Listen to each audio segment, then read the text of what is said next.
Hello guys, welcome to my YouTube channel Srishti coaching. आज हम class 12th के exercise 10.2 के क्वेश्चंस करने जा रहे हैं। अगर वीडियो अच्छी लगे, आपको अच्छे से समझ आए तो वीडियो को लाइक करना और चैनल को सब्सक्राइब जरूर करना। तो स्टार्ट करते हैं।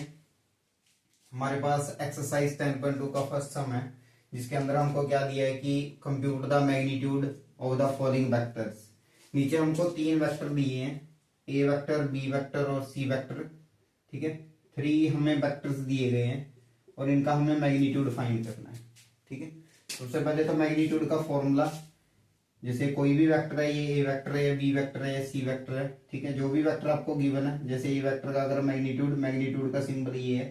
ठीक है, इसको लगाना है और उसके बाद इधर आएगा x square plus y square plus z square. Okay, ये मैग्नीट्यूड का फॉर्मूला है, तो बहुत आसानी से होगा ये। तो देखो कैसे करेंगे। हमें ए वेक्टर का मैग्नीट्यूड निकालना है, तो ए वेक्टर का मैग्नीट्यूड इक्वल टू किसके इक्वल आएगा, एक्स स्क्वायर वाई स्क्वायर और जेड स्क्वायर। अब ये एक्स वाई जेड की वैल्यू कहाँ से आएगी। देखो कोई भी वेक्टर होता है, सपोज करो हमने कोई पी वेक्टर ले लिया। ओके, तो पी वेक्टर की स्टैंडर्ड फॉर्म क्या होती है, स्टैंडर्ड फॉर्म होती है एक्स आई कैप और वाई जे कैप प्लस जेड के कैप।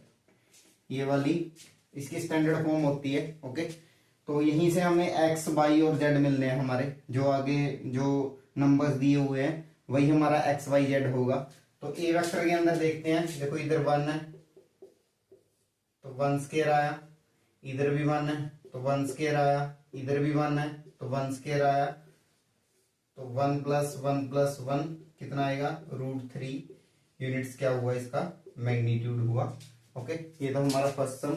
अब सेकंड देखते हैं, इसी तरह इसको उतार लेना फॉर्मूले को भी। ठीक है, बी वेक्टर का मैग्नीट्यूड देखते हैं। तो बी वेक्टर का जब आप मैग्नीट्यूड करोगे तो बी वेक्टर और फॉर्मूला लिखोगे x square plus y square और प्लस जेड स्क्वायर। उसके बाद इसको सोल्व करोगे, देखो एक्स कितना है 2 स्क्वायर प्लस वाई कितना -7 तो -7 स्क्वायर और जेड कितना है -3 तो -3 स्क्वायर आया। ओके, आगे सॉल्व करते हैं। 2 स्क्वायर कितना होगा 4, -7 स्क्वायर करोगे तो 49 और -3 का स्क्वायर करोगे तो 9। आसान है बिल्कुल। 4 और 9 13 में 49 प्लस करोगे तो 62 यूनिट्स इसका मैग्नीट्यूड आया। ये ए वेक्टर का मैग्नीट्यूड इतना है, बी वेक्टर का मैग्नीट्यूड इतना निकाल दिया।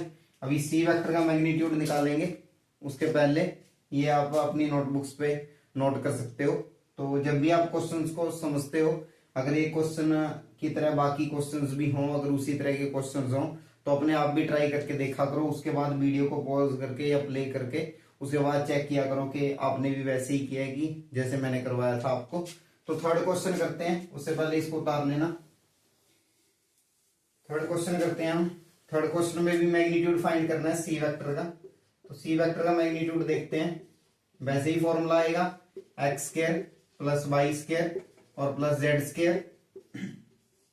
देखो एक्स की वैल्यू कितनी आई 1/√3 स्क्वायर और प्लस वाई की वैल्यू कितनी आई 1/√3 स्क्वायर और जेड की वैल्यू कितनी आएगी माइनस, इधर माइनस भी है, -1/√3 का whole square. Okay, then solve करते हैं इसको। देखो 1 का स्क्वायर करोगे 1, √3 का स्क्वायर करोगे तो 3 आएगा, प्लस 1 का स्क्वायर 1, √3 का स्क्वायर करोगे 3 प्लस 1 का स्क्वायर 1, √3 का स्क्वायर 3 और माइनस का स्क्वायर करो तो प्लस में बदल जाएगा ये। उसके बाद क्या करोगे, देखो 3 और 3 का एलसीएम लिया तो 3 आया, इधर आया 1 प्लस 1 प्लस 1, तो कितना आंसर आया इसका, देखो 3/3। 3 को 3 के साथ कट करोगे तो √1 आएगा और √1 कितना आएगा 1 यूनिट्स, क्योंकि 1 का रूट कितना होता है 1 यूनिट्स होता है। अच्छा, एक बात और एक्स्ट्रा बता देता हूं आपको कि ये जो जिस भी वेक्टर का मैग्नीट्यूड 1 यूनिट आए, जैसे अब सी वेक्टर का मैग्नीट्यूड 1 यूनिट आया, ठीक है, तो जिस भी वेक्टर का मैग्नीट्यूड अगर 1 यूनिट आए तो उसको हम यूनिट वेक्टर बोलते हैं, उसको हम यूनिट वेक्टर बोलते हैं।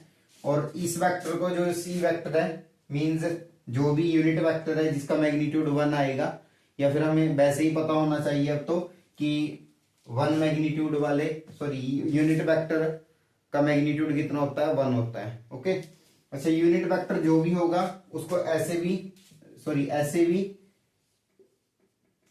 सिंबलाइज किया जा सकता है, और इसको कैसे भी लिख सकते हैं हम, सी के ऊपर कैप।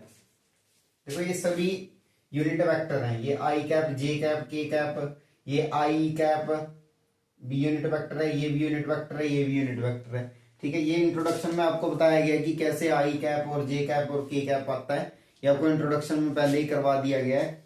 ओके, तो सी कैप क्यों लिखा गया है, या फिर जिस भी वेक्टर के ऊपर कैप लगे तो उसका मतलब वो यूनिट वेक्टर है। ओके, जिसका मैग्नीट्यूड 1 यूनिट आए वो भी यूनिट वेक्टर, और जिसके ऊपर कैप लगे वो भी यूनिट वेक्टर होगा। ओके, ये था फर्स्ट क्वेश्चन 10.2 का। सेकंड क्वेश्चन की तरफ चलते हैं, इसको नोटबुक पे नोट कर लेना। ओके,